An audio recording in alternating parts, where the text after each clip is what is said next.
سلام علیکم برادرای جان، همه کس هستید خوبین؟ برادرای جان، یرداناری لایک همه جخیم و ویدیو ما رو تماشا میکنیم.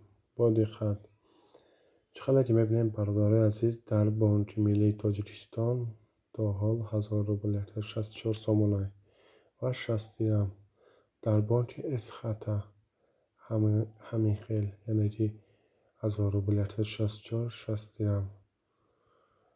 علی بانک هم همین خیل، اسپیتامین بانک، کاسکومر بانک، کامرس بانک، دوشنبه سیتی، آریان بانک و غیره ها.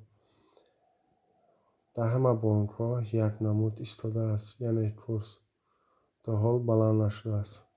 و دلار چقدر که میبینید، دلار دیگرگون دارد در هر بانک، هر نمود. باقی سربلند آباد باشین، دستگیری فراموش نمیکنین.